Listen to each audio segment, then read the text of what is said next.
guys, I'm Josh from Layzee. Thanks for tuning in. We're saving the world one trailer at a time. Today we're going to do an orientation on a Grand Design Solitude, the regular Solitude.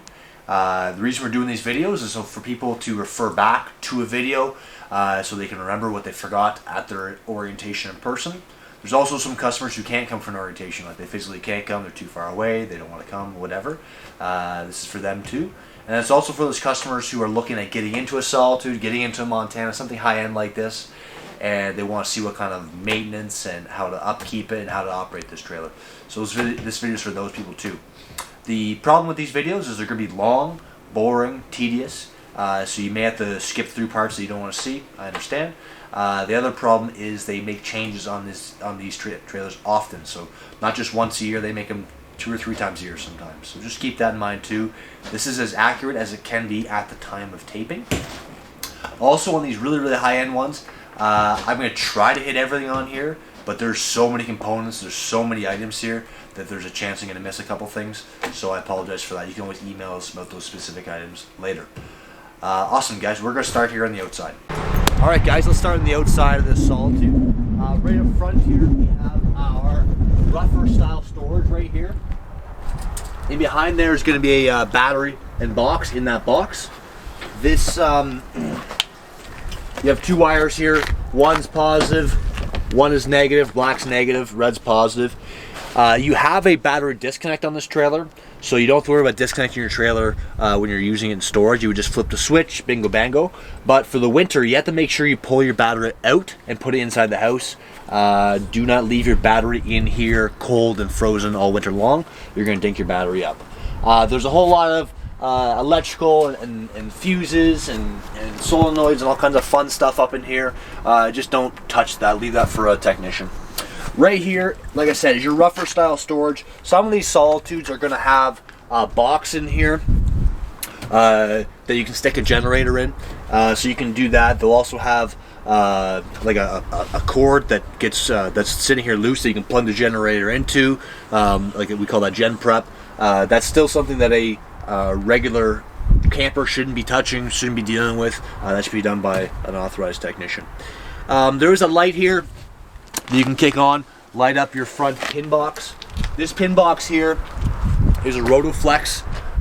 It doesn't swivel or anything like that. It just acts as a regular pin box. It just shifts up and down, side to side like this. There is some of these with a MORryde pin box, and again, same kind of thing. That one just shifts front to back. It acts the same though. There's no special hookups, no special bolts or nothing you have to worry about. Just leave both of these style pin boxes alone and hook up to them. Coming on the side here, we have our propane tanks behind this cupboard door here. So we have a 30 on each side with these Solitudes. So let's say this tank has propane. It doesn't have it right now, but let's say it does, okay? You're going to switch this switch towards this side. When this tank goes empty, this red line here, if it has propane, it will be green. It will turn red again, okay? That means this tank's empty. It'll automatically start drawing off the other tank. What you can do then is flip this valve over.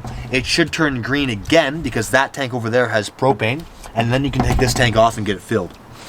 Bring the propane tank back, put it in here, hook it up, and then when that tank goes empty, it's going to turn red again. You can flip it over here, and it's going to automatically, it'll automatically start drawing off of this tank. But then when you flip this over, it'll turn green again, and then you take the other tank off and get it filled. So just back and forth like that. It's automatic changeover. The idea is you shouldn't run out of propane. Those tanks need to be revalved every 10 years. That's a long ways away. All right. Here is our auto leveling. This is hydraulic. Basically, you can turn this on, go through your selections here. Retract, manual mode, auto level, that kind of fun stuff. I've done a video on this, so I would refer back to that video and learn how to operate your auto leveling in the simplest way I know how. Great. Here's your cord reel, okay? The idea with the cord reel is these 50 amp cords are so heavy and bulky and hard to wrap up that you can just use this cord reel here. So you stick the head in, push the retract button, and the cord should just retract into itself, nice and clean, up and out of the way. When you go to hook up, you still have to unravel the cord using the cord reel, pull the cord out, and plug it into the trailer at the back. I'm sorry, not the back, right here. Now, I've just got a cheater cord on there for now. But you can see, this is the cord that comes with the unit itself, plugs into the side of the trailer. It's 50 amp service, okay? And that end looks like so. This is 50 amp because it has two ACs on it. So if you want to run both ACs, you have to be on 50 amps. If you go to a site and you only have 30 amp service, you can adapt this down to 30 amps. But you cannot run both ACs. You can run one AC on 30 amps. If you have to adapt it down even further, let's say you go to a site that's 15 amps, or you plug it into the house, you only have 15 amps at the house usually. That means on 15 amps you can't run either AC or the electric water heater. You can operate everything else, but not either AC or the electric water heater on 15 amps. Everything else is fine. Great. So that's that. We do have a filter here. This just unravels. They give you a little tool for that. Sticks up and in, you can unlock your filter. Right now it's empty. They give you one right here to use, but you're supposed to take this out when you winterize because you don't want to get any freezing in the filter. On the topic of winterizing, guys, especially a unit like this with so much going on, just pay for someone to do it. Just pay the 80 bucks, 100 bucks, whatever a dealership's charging you, and just get it done. That's my opinion on that. I will do a video on winterizing later, closer to winterization season probably. Alright, so we have a lot going on here in this hookup area. Basically for your regular hookups, like hooking up your city water connection or your fresh water, is this white one, and it says city water connection right there. If you want to, use city water, you're going to read this legend here. It says city water right there. Turn those valves in that position. Hook up city water. Whatever pressure you have going in is pressure you have at the taps. You should be using a pressure regulator though, bringing that pressure down below 60 psi. If you don't regulate the pressure, sometimes you get to a site, they have way too much pressure and you're going to blow line or blow tap. This black one here is only for black water flush. So when you have your gate valve open on your black water, you can hook up a hose here and spray down the inside of your tank. It's vital that you have your black water open when you're hooked up here and have the water running. If you don't, it's a problem. Don't make that mistake. Just always make sure whenever you're using the black water flush, you have your black water open. You can also fill your freshwater tank through here. You turn it to power fill tank, which is a certain way you have these valves on the legend here. Hook up the hose, turn on the water, you're going to fill your fresh water. You can winterize from here. You can also sanitize. Like say you want to run some bleach into the fresh water or some chemical into the freshwater tank for you. There's a certain way you can do that. Basically what you do, hook up a little rough, like a little short end of a hose right into here, put it into the jug of whatever you're sanitizing with, turn these valves to the sanitize feature, and then turn the water pump on. And the water pump's actually going to suck that chemical or whatever you're using to sanitize into the freshwater tank. Bunch of cool stuff you can do on there. Just the important thing is you refer to the legend here, have the valves in the way that you want to operate the trailer at the time. You do have lights, a light switch here. That's just for the lights underneath the slide there, so that's what that light switch is for. You have satellite and cable inlet through here. So if you have cable at the site, you're just going to hook up right to cable. It's labeled right there. That's going to split out on all your TVs. Now if you have a satellite signal, like a satellite outside here, and you want to run that to one or more TVs, you would run that into satellite living room, satellite bedroom, or satellite outside TV. So you have to choose which spot you're going to hook it up to. Maybe you have a couple lines coming out of the satellite. You can hook up to a couple different spots. The key with satellite though is you can't split it before it gets to the receiver, so that's why they have designated rooms for the satellite. That's pretty in-depth though.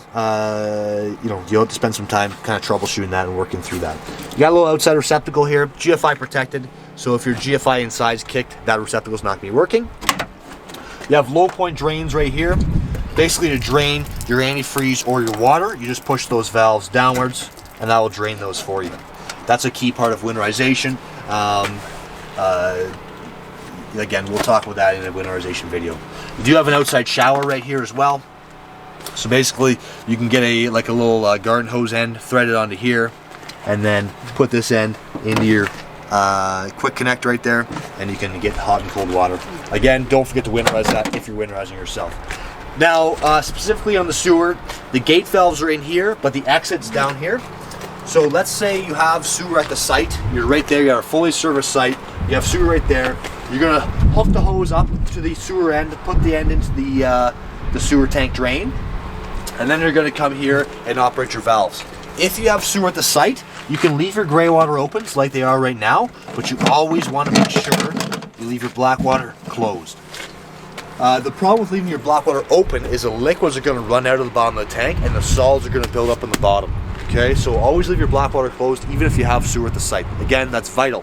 When your weekend's over, your week's over, or your tank is full, you're going to come out here, close your gray waters, and then open up your black water, and the black water is going to flush out all at once. Okay, when you have the valve open, then you can hook up a hose here to your black water flush and spray it on the inside of your tank for you. Now, if you don't have sewer at the site, pretty simple. You're gonna leave the campsite that weekend or whatever, drive by the dumping station, hook up to the dumping station. You're typically gonna drain your black water first in that case, and then close the black water when it's empty and open up your grays, and the grays will run out as well. Also, when you have the black water open, draining that tank, you can hook up your black water flush. So that's a lot of water stuff in there. I know it's complicated, but I would just refer to the instructions built into the Nautilus system here itself. Basically, all your plumbing and stuff is done from in here. Right here's your water heater. It's a 10-gallon gas electric water heater. I got gloves on, so this is difficult. Okay. So on the regular, there's nothing you need to do out here. Okay. This one, to drain the water heater tank, has an anode rod. This should be replaced every year, basically. So when someone winterizes your trailer, ask them to replace the anode rod. It's a sacrificial rod, so the minerals in the water are actually going to break down this rod instead of breaking down the inside of the tank. But it only lasts so long. So change that every year. Other than that, you do not need to be flipping any switches out here, nothing like that.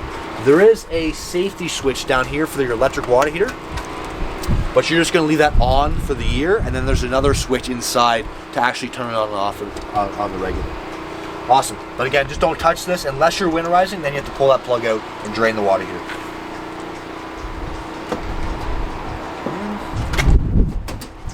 Here's our furnace vent, don't touch that. Here's our 50 amp service. Again, we've talked about how to hook up to that, but there is a blue little light here letting you know you have hydro at the site. That's handy because sometimes you get to a site and you don't know if the breaker's kicked or the power's not working, or maybe a cord's come unplugged or something like that. But you know if that blue light's on, you have hydro into the trailer at least. Fridge vent, don't touch those. Leave them how they are. Coming around the side here. License plate spot. This is a spot you can hook up a trailer.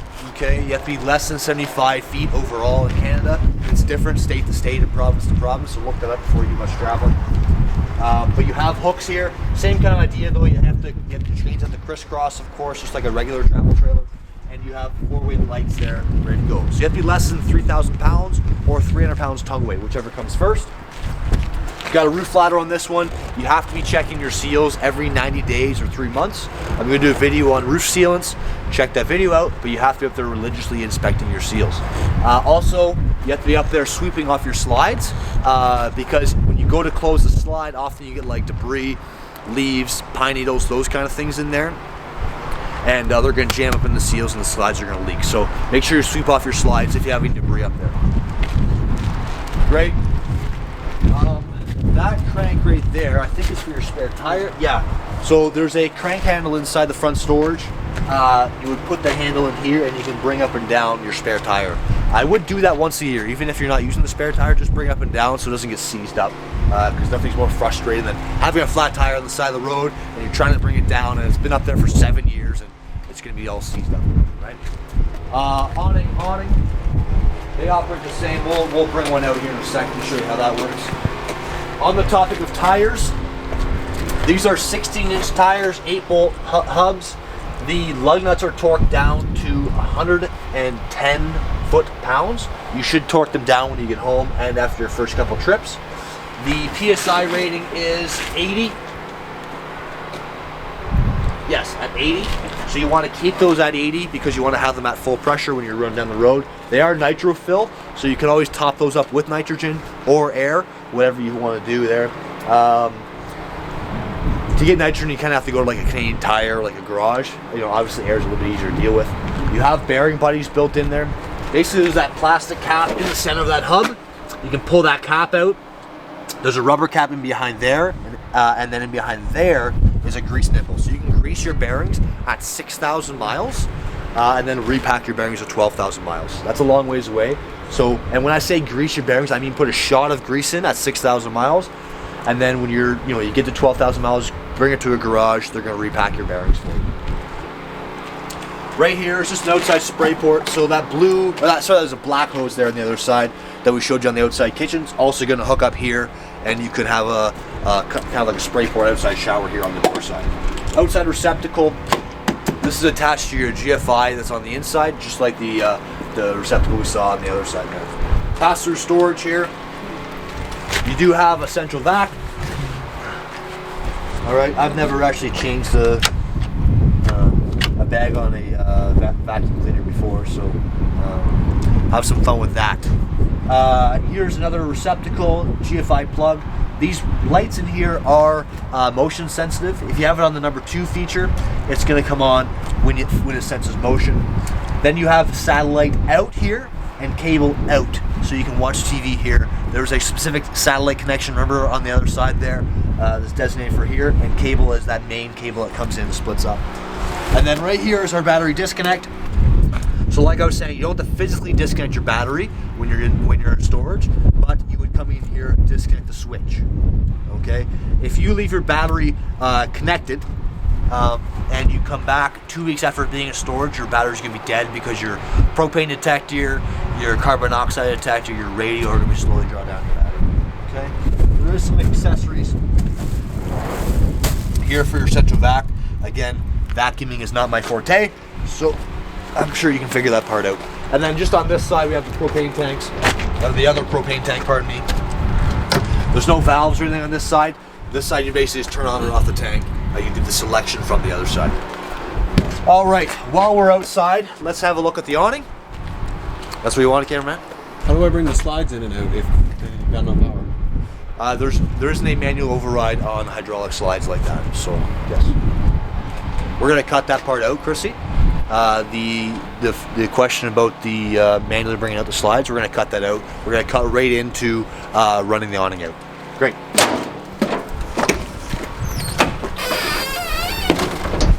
All right. So I'll just bring out an awning here. Here comes the main one.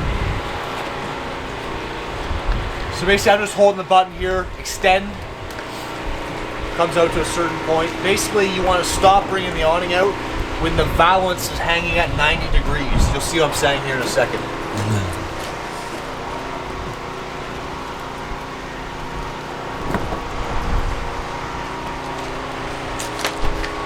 Right. So see there how the valance is hanging down.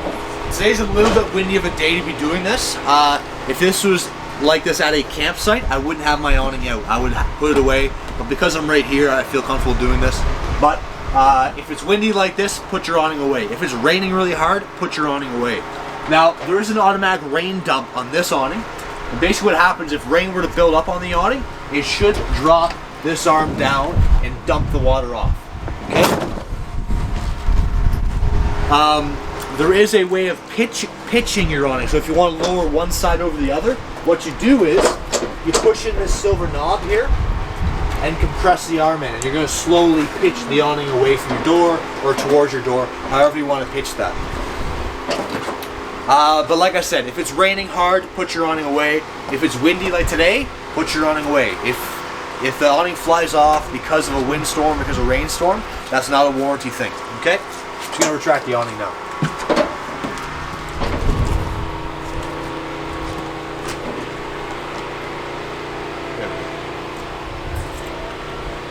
Come up here, cameraman. Have a good look at this pitch spot right here. So basically, this silver knob here, you can move it up to these spots, and that's going to pitch one arm lower than the other. Let's switch to the inside. Hey guys, we'll do some inside stuff in this orientation for the Solitude. I always like to start with the safety things. So we have a fire extinguisher right here by the door. That's for extinguishing fires. Right above our heads, right up here, is a smoke alarm. And it's going to be different every floor plan, of course. This one here is the 310GK, whereas there's going to be the 373, all kinds of different floor plans. This one here is going to have its own 9-volt battery. It's not attached to the trailer other than that. So if that 9-volt battery gets low, the alarm itself is going to beep once every 30 seconds. It's very annoying, but that's what that is the 9-volt battery is low. Awesome. Up in here, we have a carbon monoxide detector. Alright, that's always in your bedroom on the Grand Designs. So that's another 9-volt battery in here, not attached to the trailer, just on the 9-volt battery. While we're up here, you do have a washer dryer prep here. You know, someone can hook up a washer dryer there for you. The one thing that people forget though is they forget to winterize those two hoses there. So even if you're not using the washer dryer, you still need to run antifreeze through that washer dryer exit to get actually antifreeze. Otherwise, those lines will freeze and you'll have a problem come springtime. Awesome. Let's head downstairs.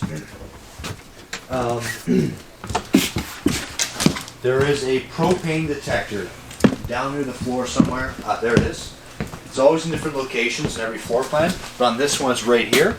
So that one is the propane detector. That one's plumbed right into the unit itself. So again, one of those things, if you leave your battery hooked up while the trailer's in storage, that's one of the things that's going to draw down your battery. Also, if the battery in the front gets low, like you're dry camping for a couple nights, if the battery gets low, that's going to beep once every 30 seconds. It's annoying again. The other thing is with that, sometimes some weird kind of cleaners can set that off as well. So if you're cleaning with something different in that kind of area and the alarm goes off, it's because the chemical you're using, not a propane leak. So just keep that in mind. Right here's our fireplace. We've got it going here because it's a little chilly here today. The switches are actually built right there. So you have an on or an off, okay? You can adjust the different flames. You can adjust the heat. Right now we have it set 82. It's like 32. You can adjust that, okay? And then you have a timer. You can adjust it so it only comes on for 3 hours and then it shuts off. And I'm not sure what this is. Oh, the colors of the flames themselves. That's cool. And then up and down for the temperature. We'll leave that running so we don't freeze in this trailer. Alright, so the TV here lifts up. Nice and easy. Just push a button for that. Up here is where our DVD player is, or radio. I'll let you guys play around with that for yourself. You have inside speakers and outside speakers, so that's zone 1 and zone 2. But again, I'll let you mess around with that. You have auxiliary in, USB in. Cool. That's easy peasy. Right on. Now, just got to find the controls. So the TV is plugged in down here for the 110. The cable and the satellite though is up here. So if you're using a TV antenna, you have to push this button in and there's a green light that lights up. It's going to be hard to see in the camera, but there's a green light. That means that you're using the TV antenna. If you're using part cable, you shut that green light off and you're good to go. Now, if you're using satellite, you're going to hook up the satellite connection, which is the top one, into your receiver, and then from the receiver back into this coax, which is already hooked up to the TV, the cable spot there. Alright? And then there's going to be individual satellite hookups for the bedroom TV and the outside basement TV. Let's light the stovetop here. So before you go to try to light your fridge, your furnace, your water heater, any other gas appliance, always light your stovetop first. So we're just gonna, this is a new high output Furrion stovetop. Basically, you just turn this here to the blue light button and hold that down. As I hold it down, I can hear gas come out, and I'm just gonna hold this lighter here. This has a little bit of a sensor, so you have to, basically the thermocouple, which is the sensor, is gonna heat up off the burner. You have to hold this down for a few seconds before you let it out. Okay, and then you can adjust your temperature, low heat, medium heat, whichever there. The oven is nice and simple. Basically, this one, what you do is you turn it to red, which is that red light, and holding that switch, or sorry, holding that knob. That knob is then lighting the pilot light below. Once the pilot's light lit, which you can see there, you turn it to whatever temperature you want. There's a timer here as well, which is kind of a neat little feature, and a digital display telling you what temperature is in the unit. Apparently it's 44 degrees. Great. From there, we'll move on to the microwave. If you don't know how to use a microwave, I can't help you, but just, mess around with that. It's a convection microwave on these regular Solitudes, so read the instructions on how to properly cook with that. Here's our fridge. This is works like the smaller fridges, exactly the same. Basically what you do is you turn it on. You can control the temperature setting with this button here, so you can go 1 through 9. I'll let you figure out what works for your food and your appliances.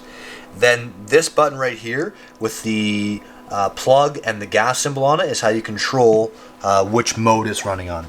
So I'm going to push this button, and it's going to cycle through those 3 options. The far left option is hydro. The far left option is auto, which means it's automatically going to run on hydro. Because I'm plugged in, it's going to run on hydro.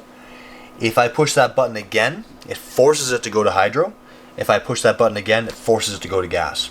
So most people leave it on auto. If you have hydro, it runs on hydro. If I unplug the trailer right now, it'll automatically flip over to gas. Bingo bango. So yeah, that's how you operate that. Shut it off. These gas fridges, especially these big ones, are not as efficient, so they take a while to cool down. So you want to make sure you have your fridge cold, nice and cold, before you put your warm food in there. If you just put a bunch of warm food in a warm fridge, it's going to take like 12 hours to cool down. So that's cool there. You have a fantastic fan on these models. That's this control right here.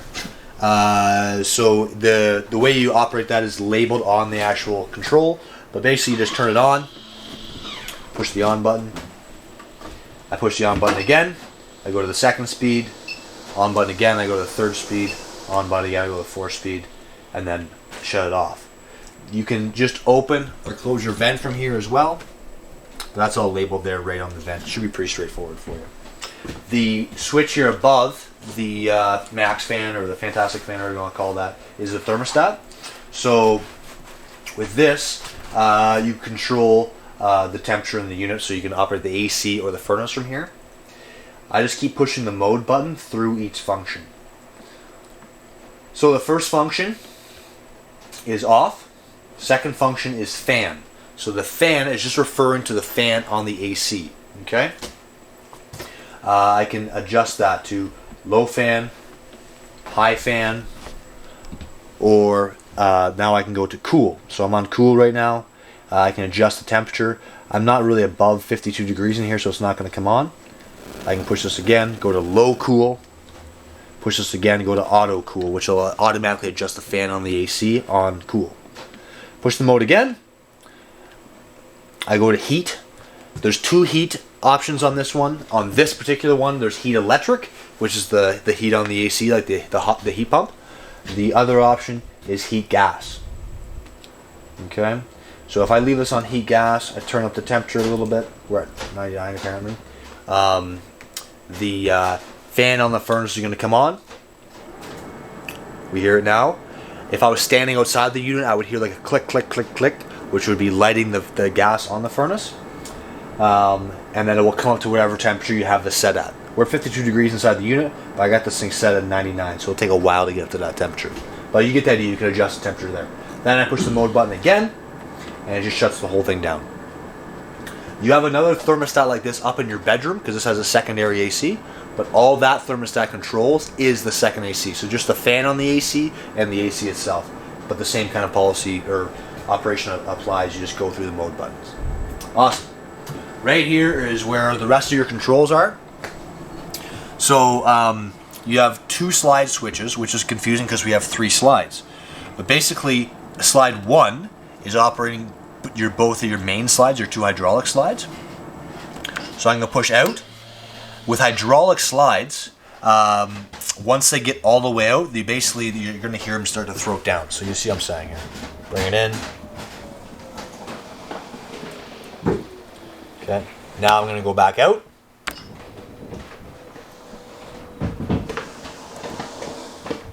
I don't know if you can hear that in the camera or not. Basically, once it's all the way out, the motor itself starts to throat down. If you're trying to operate your slides here, especially your hydraulic slides, and you're not plugged in and you're just running on 12 volts, the hydraulics is going to be really, really tough. And your battery's going to be low. It's going to have a hard time. So make sure your battery's right up to snuff when you're operating your hydraulic slides. Your other slide is just your bedroom slide, slide 2. And this is going to be different on every floor plan, but this one, slide 2, is the bedroom slide. It's a Schwintek slide. So basically you just bring it in or bring it out. When it's all the way out, it just stops. Great. You have 2 awnings in this one. We showed you how to operate those already. You have porch light, awning light, interior lights, door side floodlight. Here's our monitor panel, so you can check the levels of each individual tank. Some of these models will have 2 black waters, some will have 2 gray waters. This particular one only has a black water and 2 gray waters. You can check here, see how full that is. So if I push gray 2 and it reads empty or low, that's just it's empty. If all 4 lights lit up, it would be full, right? The black water here is unreliable. So if there's like dirt on sensors or debris on the sensor and the tank's empty, it's still going to read 2/3 full or 1/3 full. So the black water tank is not very reliable, but the grays and the fresh water and the battery should be. Right here's our water pump switch. So we had a switch for that on the outside as well for winterization or sanitizing, but for actually using the pump to operate the trailer, this is your switch for that. So if you have water in the freshwater tank, you turn that on, it's going to pump water from your tank to your taps. If you're using the city water connection, so you have water at the site, you don't worry about the water pump, you just leave that alone. That has nothing to do with the city water connection. We also have individual tank heaters here. So freshwater tank heater, gray water tank heater, and black water tank heater. Those are just 12 volts, 12 volt tank blankets that wrap around each tank itself. So if you want the freshwater tank heater on, you turn it on. Pretty easy. The gas and electric water heater are also right here, nicely labeled. If you want to run the water heater on gas, guess what? Turn it on gas. If the water heater fails to light, this DSI fault light will come on and stay on. Okay? It tries to light 3 times by itself. After the 3rd time, that light will just stay on for you. The most likely the reason is there's not gas at the appliance, or there's a little bit of air in the lines, that kind of thing. So you would turn it off, turn it back on. Try that 3 times. If it still doesn't work, then you got to call somebody to figure out what's going on. But it usually works after the 2nd or 3rd time. The electric water heater. This one's a little bit dangerous. So if you don't have water in the water heater itself, like the tank, and you turn your water heater on electric, you're going to burn out the element pretty quickly. So you always want to make sure you have water in your water heater before you try to light or turn on your electric water heater. The easiest way to tell is to have water come out your hot water tap. Okay, come in here, turn on the gas one, come back an hour later, turn on your hot water tap. If you have hot water coming out of your tap, you know the gas water heater lit and heated your water heater for you, and you have had water in it. So that's the easiest way to tell. There's other ways you can do that, but the easiest one is just to run water, turn on the water heater, and then check it. You only have to do it once in the year though, right? Once you know you have water in the tank for that year, you know the water's going to stay in there for the rest of the summer, right? Great. There is something we should talk about in the bathroom. First off, there's a GFI in here, so if your outside receptacle is not working, that GFI is kicked most likely. The other key thing is that you leave water in the toilet bowl. If you don't leave water in the toilet bowl, the odors from the tank are going to come up through the toilet and stink up your washer. So always leave a couple inches in the bowl, keeping the stink down. That's that. You do have a upgraded shower head here. What a lot of people do to conserve water is they'll rinse up, right, with the shower head, turn off the head itself, lather up, and then turn it back on. That leaves the water temperature at the right temperature, but you're saving water in the meantime. Let's look at the bedroom one more time, just because there is that thermostat for the AC in here, and we should just see that. That's right there. So it looks the same as the other thermostat, but this one only has off, fan, or cool. Okay, so that just operates the bedroom AC. While we come down here, we'll have a look at the fuses and the breakers. And I think that's it, cameraman. Can you think of anything else? Nope. Okay. I know I've probably missed something, guys, but we're just trying to get all these components as best we can. So here's your fuses right here. They're all nicely labeled. Plus, there's a little red light beside each fuse. So if the fuse is blown, that light will light up. Nice and easy. Your breakers are all down here. They're also labeled. You can tell what a blown breaker looks like. It would look something like that. So you come over here, flip that breaker. If you are having an issue electrically, this is the first place you're going to come. Great. Well, thank you guys for tuning in. I know that was boring, tedious, but I hope you learned something. If you liked the video, push the like button. If you want to subscribe, please do so. If you are looking for more sales kind of videos, we have plenty of those. We have done videos on almost every trailer we have here in the lot, so you can check that out. Yeah, guys, thanks for watching. Have a good day.